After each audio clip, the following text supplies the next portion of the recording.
Hello, grade 12s. So I heard you. You said, option A, please, Miss Wu. Come on, I don't want to wake up. Kind of agree with you. Yeah. It's rainy. It's kind of gloomy. So I hope you're watching this at your own time. And here we go. So acid base part 2. The topics are starting with hydrolysis, and then titrations, indicators, titration curves, buffers, and finally metal and non-metal oxides. So some of those topics are a little bit out of order from the way we did it, but that's just because we had so much going on and upheaval in the last month and a half. Right? So checking in with Hebden, those are the same order as Hebden.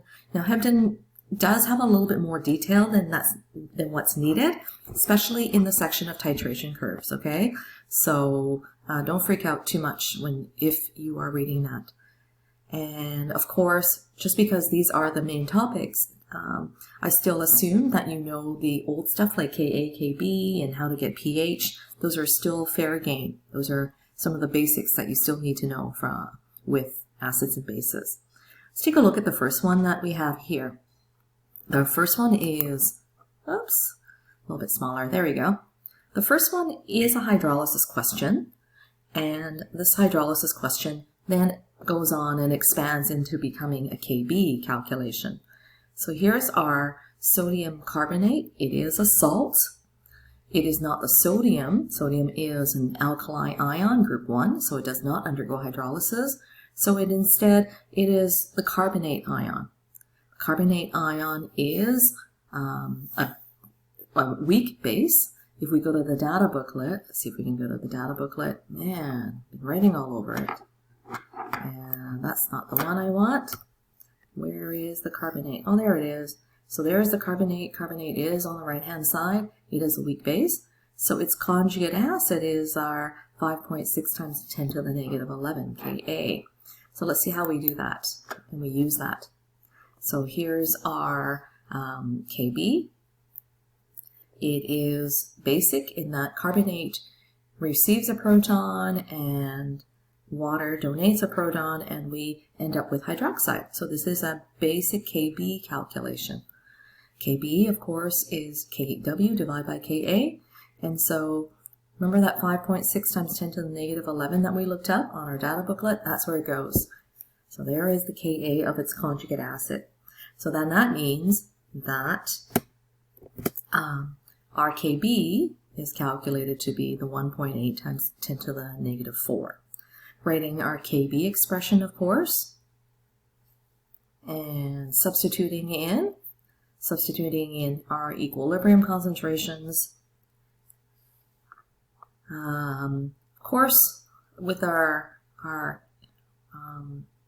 weak situation, our weak base situation, it's a small Kb, and so we can assume for the sake of our calculations. So here's our assumption statement that 0.100 minus x is close enough to being 0.100 for our calculation purposes. And so solving for x, we get to 4.2 times 10 to the negative 3. Now answering the question, of course, the question asks, what is the concentration of hydroxide? So our concentration of hydroxide in our ice table, we said to be concentration is equal to x at equilibrium. So that is our 4.2 times 10 to the negative 3 molar. Don't forget units. We get so happy about solving for x, and we forget concentration is measured in molarity, moles per liter. Now, although the question did not ask, I certainly would think that it be fair game to convert the hydroxide to POH and then finally pH, right? Didn't ask for it in this question, but certainly that's something that I could be asking. All right, so that's hydrolysis. So when you're reviewing hydrolysis, think about your 2 rules. Rule number 1, group 2, they do not undergo hydrolysis. Rule number 2, conjugate bases of our strong acid do not undergo hydrolysis. Right? And when you're writing your hydrolysis equation, the easiest thing is to throw water into that equation, okay? And yeah. Oh, yeah. One more thing about hydrolysis. Don't forget about your amphiprotics. You know, the ions that can either be acidic or basic. So for something like that, you need to check out its Ka and check out its Kb and see which one wins. And the one that wins is the predominant reaction. So just a little hint way back when from hydrolysis. Question number 2, or topic number 2, is our titration. So here are some results from an actual titration.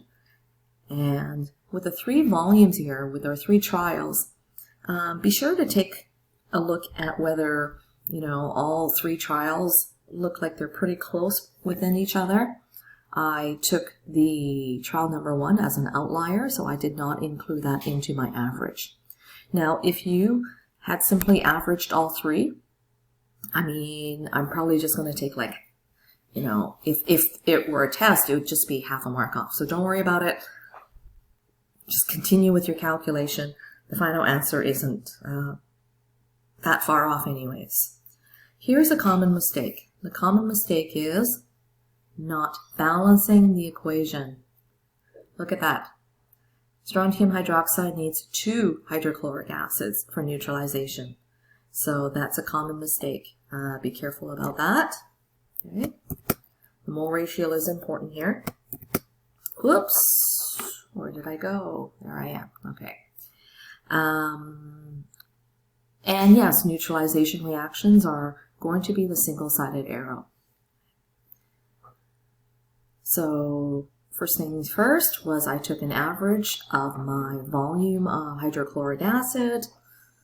That was a pretty easy volume average. And the rest is stoic. So this part over here is volume of the hydrochloric acid, and here is my concentration of the hydrochloric acid. So, you know, back to grade 11 stuff of crossing out units, right? Liters of hydrochloric acid crosses out with liters of hydrochloric acid. Here, if you had not balanced your equation, you would not have your 1 to 2 mole ratio, which is important. So then I took a little breather and found the moles of strontium hydroxide, and then finally moles of strontium hydroxide divided by the original volume of the strontium hydroxide that had been used gives me the concentration that was unknown. So titration questions are going to be stoic questions. So make sure you balance your equation first to start with. Okay. Moving on with our indicators. Our indicators are weak acids. So we often call them like HIN or HIND, just as, you know, a formula. But they're large, very large molecules. And these large molecules of indicators are capable of losing a proton, as you see in that equation. A few drops of phenol red. Okay, and we have a basic sodium hydroxide. So let's see where we are with phenol red. Go into my data booklet and the page with all our indicators. Let me just clean this up. And one more, and then look for phenol red. Phenol red. Ah, there you are, phenol red.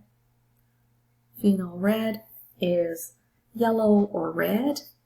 And what did we say? We are going to put some of that phenol red into sodium hydroxide. Now, sodium hydroxide is going to be over here, right? It's going to have a pH of greater than 8. And so pH of greater than 8 is going to be red. And how did I know it was going to be a pH of greater than 8? Let's have a look. It's a 1 molar sodium hydroxide. And so a 1 molar sodium hydroxide, hydroxide concentration would be 1, so POH would be 0, so pH would be 14. Whoa. Whoops, let me go back to the right one. And so pH of 14, our phenol red is going to be red. Identify the indicator that is blue when the hydronium concentration is, okay. So for this one, I think I need to convert that hydronium concentration into a pH. So pH is the negative log of that. Let me grab my calculator and let's see what that is. Where is that log? Nope. 2.5 exponent negative 6 and then log, and so that's 5.6. So pH is about 5.6. And so bromocresol green, let's go see. We are looking for something that's going to be blue. So we have a couple of choices, and bromocresol green, pH 5.6, so which is greater than our 5.4, is going to be our blue one. You could check all the other ones, like for example, let's check Thymol Blue. Checking Thymol Blue, where are you Thymol Blue? Thymol Blue, there's one up there, there's one down there. Thymol Blue doesn't go blue until greater than pH 9.6. So that's not it. We were at 5.6. If we're at 5.6, Thymol Blue is going to be yellow. But, yeah, that's not it. And thymolphthalein. Thymolphthalein, where are you? Thymolphthalein. Thymolphthalein needs 10.6. Nope, still not it. All right. And then finally, bromothymal blue. Bromothymal blue. Bromothymal blue is 7.6 in order to be blue. So nope, those are not it. So let me just clean that up a little bit. So our only answer was the bromocresol green, that is blue, at pH 5.6. Okay. Number 3, still an indicator question. Is blue at pH 12 and colorless at pH 1. Colorless and blue, that's a pretty rare indicator, isn't it? So the only indicator that is colorless and blue would be down here, thymolphthalein. There are no other colorless ones besides phenolphthalein, but that's a pink. So colorless blue, that is our thymolphthalein. And just double check the other pH 12, pH 1. Okay. So is it true that pH 12 is going to be blue? Yep.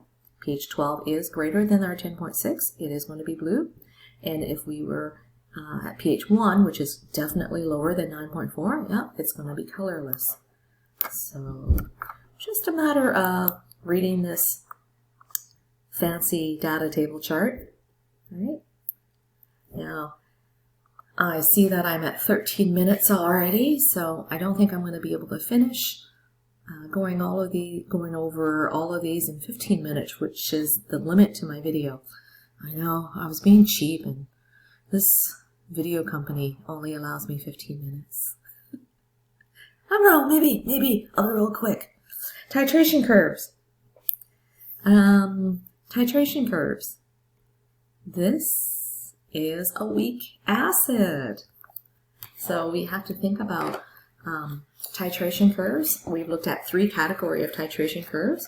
Strong, strong, weak, strong. You know what I'm talking about. And so here with our acid is C6H5. This is benzoic acid. Benzoic acid is a weak acid.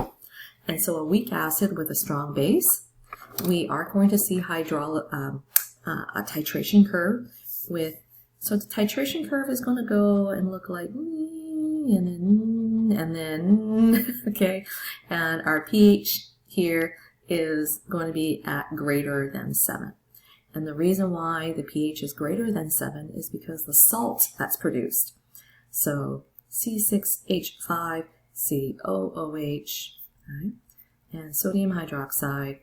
And sure, we get water, but we also get sodium benzoate, C6H5COO. And this is a basic salt. And it undergoes hydrolysis, and so it gives us a pH of greater than 7. So there's hydrolysis going on with the salt that's being produced from this neutralization. Okay,